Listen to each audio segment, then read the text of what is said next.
Now to two major developments in the ongoing sewage spill in the Potomac River. DC Water said it discovered boulder-sized rocks inside the broken sewage interceptor, and a new test results show the dangerous contamination as far downriver as Georgetown. News 4's Mark Segraves has the latest on the continued environmental threat and the new problem that will make it take longer to fix.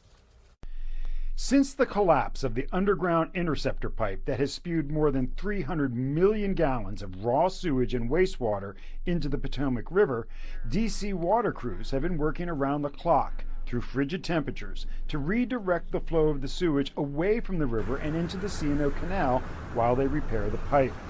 That work hit a major setback yesterday when crews found this boulder wedged inside the pipe. DC Water says it will delay repairs to the pipe and cleanup by as much as 6 weeks. When we went in with the CCTV cameras, we found the blockage was significantly worse than we had anticipated. It goes about 30 feet downstream from the collapse site.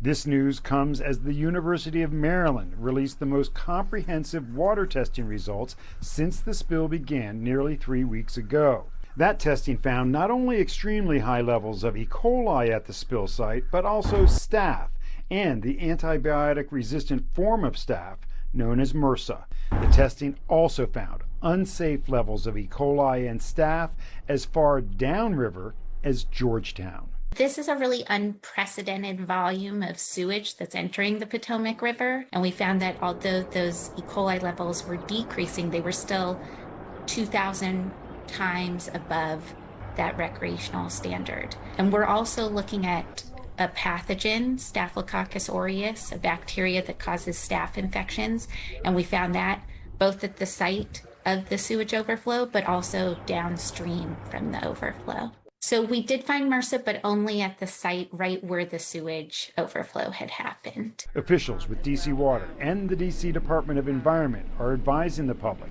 to avoid contact with the river. Along the Potomac River, Mark Segraves, News 4. Now, because the site of the spill is below Great Falls where drinking water is gathered, there's been no impact to our drinking water supply. Today, a spokesperson for the D.C. Department of the Environment told News 4 the district has begun its own regular testing of the river in multiple locations. They're advising people to avoid contact with the river.